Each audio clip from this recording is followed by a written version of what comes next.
आप देख रहे हैं खबर अपने एमपी की। मैं हूं आपके साथ दिव्यांश शर्मा। मध्य प्रदेश में होने वाले उपचुनावों के लिए पहले उम्मीदवार का ऐलान हो गया है। पृथ्वीपुर विधानसभा सीट से कांग्रेस ने अपने प्रत्याशी की घोषणा कर दी है। कांग्रेस ने पूर्व मंत्री बृजेंद्र सिंह राठौर के बेटे नितेंद्र सिंह राठौर को टिकट दिया है। हालांकि उनके प्रत्याशी बनने के पहले बीजेपी ने उनके खिलाफ मोर्चा भी खोला था और उनके परिवार के ऊपर खुलकर आरोप लगाए थे। बावजूद इसके पार्टी ने नितेंद्र सिंह को ही टिकट दिया। बृजेंद्र सिंह राठौर पृथ्वीपुर सीट से ही विधायक थे और उनके निधन के बाद ही पृथ्वीपुर सीट खाली हुई थी।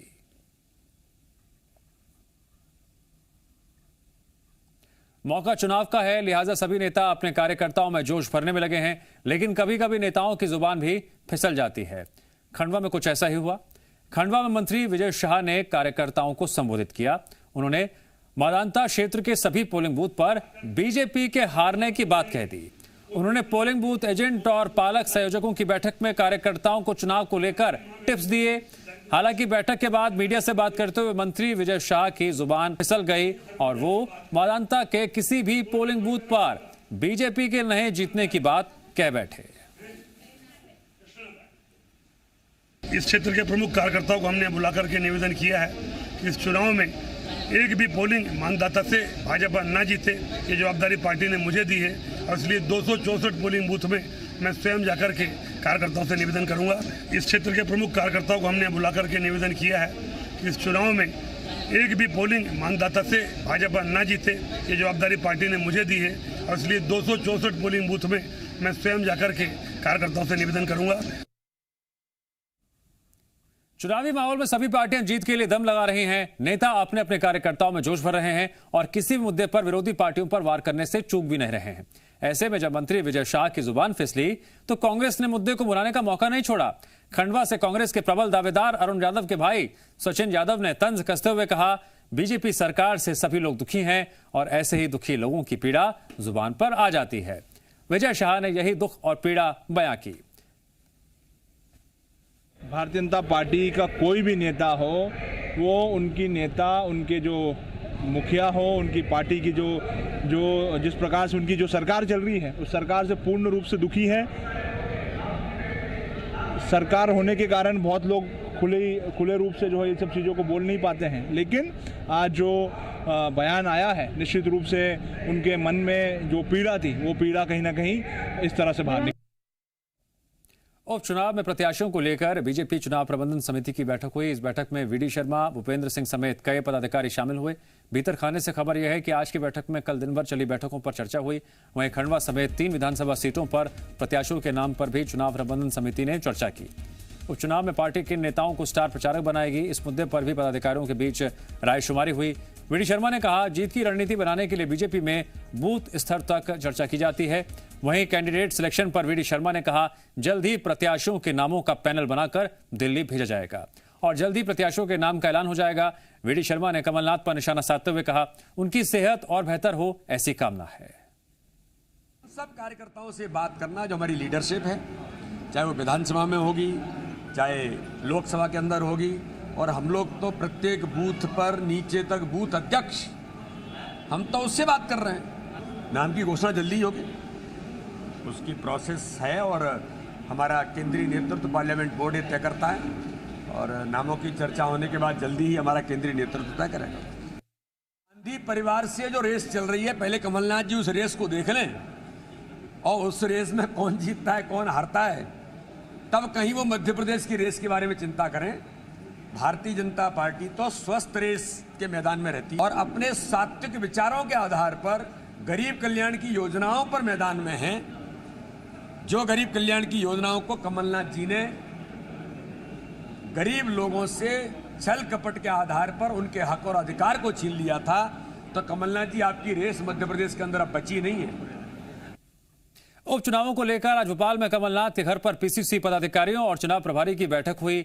बैठक में प्रत्याशियों के नामों को लेकर चर्चा की गई। बैठक के बाद सज्जन सिंह वर्मा ने बताया, प्रत्याशियों के नाम लगभग तय हैं। बैठक में हुई चर्चा की जानकारी हाईकमान को दे दी गई है। अब अंतिम निर्णय के लिए निर्णायक बैठक होगी।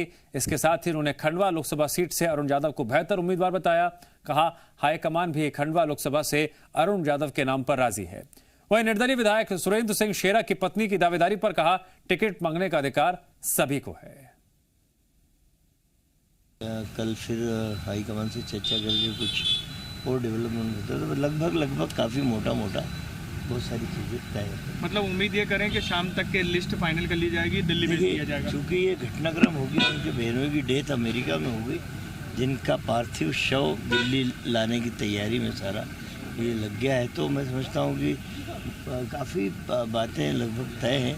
पर आज नहीं, कल कुछ सारी बातें वहाँ से जाने के बाद हाईकमान से एक बार और कमलनाथ जी मिलकर फिर यहाँ मैसेज करेंगे। हम हमारा सबसे अच्छा उम्मीदवार ही अरुण यादव है, और हाईकमान भी चाहता है उसको। कब तक ऐलान होगा भाई साहब? देखिए, उसे टिकट मांगने का अधिकार है ना, उसने भी टिकट मांगा है, टिकट उसने ही मांगा, अधिकार तो है। हमारे यहाँ लोकतंत्र है, उसका परिवार, उसके बड़े ब्रदर ठाकुर शिव कुमार सिंह कई बार सांसद रहे, उनके छोटे भाई महेंद्र सिंह ठाकुर रहे, तो अधिकार तो उन लोगों का भी बनता है, टिकट मांगे।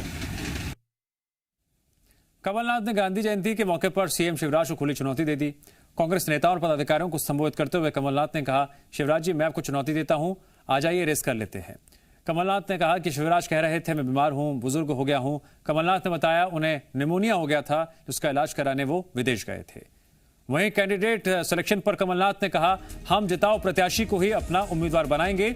कांग्रेस ने सर्वे कराए हैं, जिस पर रायशुमारी के बाद जल्द ही प्रत्याशियों के नामों का ऐलान किया जाएगा। सीएम शिवराज पर हमला बोलते हुए कमलनाथ ने कहा, मुख्यमंत्री जी अभी भी झूठी घोषणाएं करने में लगे हैं, जिन्हें जनता चुनावों में सबक सिखाएगी। आपके बारे में बहुत बातचीत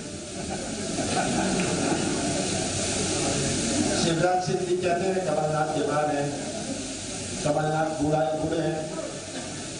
शिवराज जी कैसी रेस लगती है आपको मेरे से? हाँ, मैं गया था, मैं विदेश गया था पोस्ट कोविड के चेकअप के लिए, पूरा चेकअप कराया, सिर से लेके कि दिमाग तो नहीं खराब हो रहा। हाँ।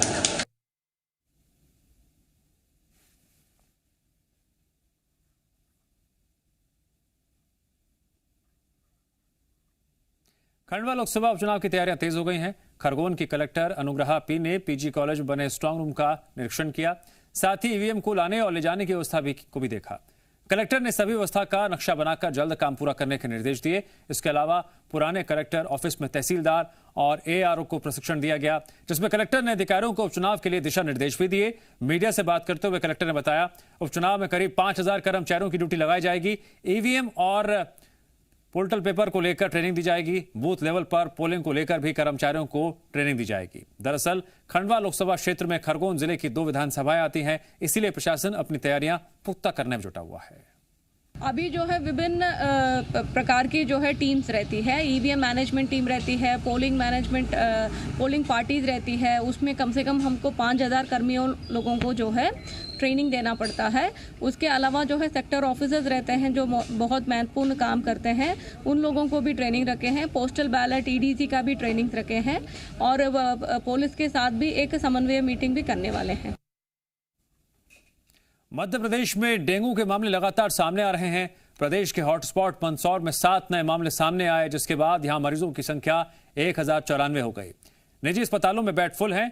वहीं जिला अस्पताल में भी डेंगू और मौसमी बीमारियों के चलते ओपीडी में मरीजों की संख्या 3 गुना हो गई है। वहीं ग्वालियर संभाग में 17 नए मरीज और जिले में 11 नए मामले सामने आए हैं। यहां संक्रमितों का आंकड़ा 300 के पार पहुंच गया है। स्वास्थ्य विभाग की तरफ से रोकथाम के प्रयास भी जारी हैं। कुछ एनसीसी के कैडेट्स भी जो है हमारे साथ जुड़ गए हैं और घर घर जाके लार्वा सर्वे कर रहे हैं, लोगों को समझाइश दे रहे हैं और घरों की साफ सफाई करवा रहे हैं, लार्वा को नष्ट भी कर रहे हैं, स्प्रे भी करा रहे हैं, फॉगिंग का कार्य भी चल रहा है। और इसका असर में देखने को मिला है कि पिछले 1 सप्ताह से जो है केसेस लगातार डिक्लाइन हो रहे हैं। इंदौर में डेंगू के मामलों में लगातार इजाफा हो रहा है। इंदौर में डेंगू के 19 नए मामले मिले। जिले में अब तक डेंगू के कुल 466 मरीज सामने आ चुके हैं। इंदौर में अभी तक 99 बच्चे डेंगू से प्रभावित मिले हैं। मेघदूत नगर, वर्धमान नगर और अमितेश नगर तक डेंगू पहुंच चुका है। तो वहीं डेंगू से निपटने के लिए स्वास्थ्य विभाग ने 14 से अधिक टीमें शहर में तैनात की हैं, जो शहर भर में लार्वा खोजने और लोगों को जागरूक करने का काम कर रही हैं।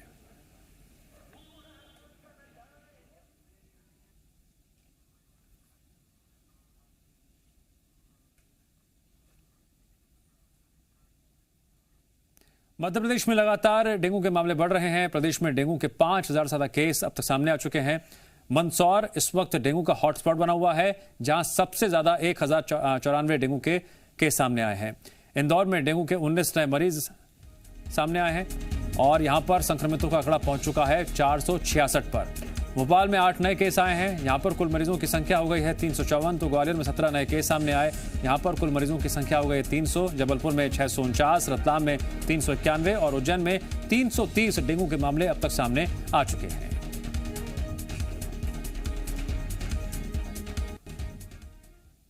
बैतूल जिला अस्पताल में डॉक्टर की बदसलूकी का मामला सामने आया, जिसके बाद आरोपी डॉक्टर पर एफआईआर और निलंबन की मांग को लेकर जोरदार हंगामा हुआ और अस्पताल के गेट पर लोग धरने पर बैठ गए।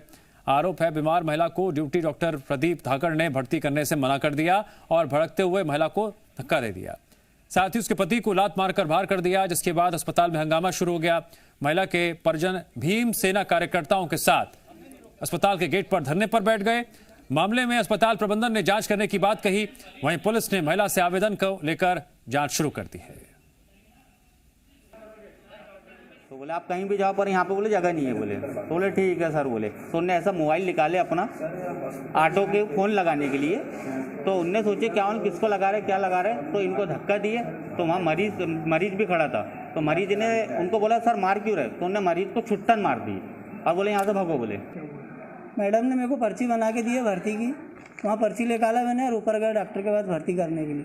बोले भर्ती नहीं करना है। बोले मैंने ऑटो बुलाने के लिए फ़ोन लगाया, फ़ोन लगाने लगा तो उन्होंने मेरे को बदसलूकी की घटना का जिक्र आया है और इसमें तहकीकात तो करना है। साथ में जो 2 बजे के पहले जो स्टाफ था उनसे बयान लेना अभी बाकी है।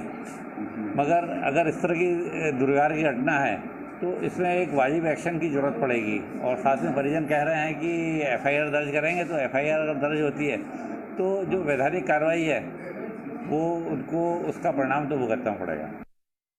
इनके सूचना मिली थी कि उनके साथ कोई धक्का मुक्की हुई है, उसी सूचना पर अस्पताल में आए थे। यहाँ पे रिहाना से चर्चा हुई थी। रिहाना ने बताया कि डॉक्टर प्रदीप धाकड़ द्वारा जो इलाज के दौरान उनका प्रॉपर इलाज नहीं किया और इलाज करने से ये बोला कि आप यहाँ जगह नहीं है और इसी बात पर से उनमें कुछ धक्का मुक्की हुई, ये सुनने में आया है। अभी परिजनों से आवेदन पत्र लिए जाकर उसकी जाँच जारी है। दमोह में गांधी जयंती के मौके पर आदिवासियों ने जल जंगल जमीन को लेकर सत्याग्रह किया। बड़ी संख्या में जुटे आदिवासियों ने त्रिमूर्ति पर अपने हक के लिए नारेबाजी की और अपनी मांगों को लेकर ज्ञापन सौंपा। आदिवासियों को समर्थन दे रहे बीजेपी विधायक पीएल तंतुवाय और कांग्रेस विधायक अजय टंडन दोनों प्रदर्शन में शामिल हुए। एकता परिषद एक विश्वव्यापी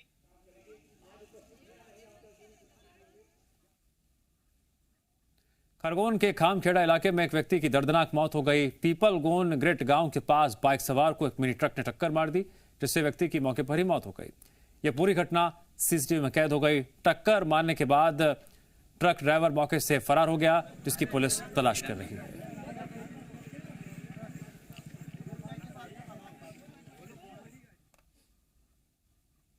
यूपीएससी में देश भर में दूसरा स्थान हासिल कर भोपाल सहित प्रदेश का नाम रोशन करने वाली जागृति अवस्थी का सम्मान किया गया। रानी दुलैया आयुर्वेदिक कॉलेज में यह सम्मान समारोह आयोजित किया गया। समारोह में जागृति अवस्थी अपने परिवार के साथ शामिल हुई। इस दौरान उन्होंने कहा, जिस तरह से मुझे सभी का प्यार और सम्मान मिल रहा है, मेरे लिए ये बहुत गर्व की बात है। वहीं रानी दुलैया ग्रुप ऑफ इंस्टीट्यूशन के चेयरमैन हेमंत सिंह चौहान ने कहा, जागृति अवस्थी ने हम सबका मान सम्मान बढ़ाया है। इनका पूरा परिवार त्याग और समर्पण का उदाहरण है। जब आप एक बड़ा डिसीजन लेते हैं तो डर तो रहता ही है कि अगर नहीं हुआ तो क्या होगा, प्लान बी कैसे बनाएंगे, लेकिन खुद पर भरोसा किया और मैं मानती हूँ यदि हम अपना 100% किसी चीज़ में लगा दें तो सफलता मिल ही जाती है। तो खुद पर हौसला रखा और आगे बढ़ती चली गई। मैं समझता हूँ कि इस खुशी को इन्होंने कैसे संभाल के रखा होगा। हमारे दोस्त हैं, छोटे भाई हैं अवस्थी साहब, और मैं इनको और इनके पूरे परिवार को, मतलब ये तो कहें कि सतयुग में कलयुग में मतलब सतयुग का परिवार है। और यहाँ रुकेंगे ब्रेक के लिए।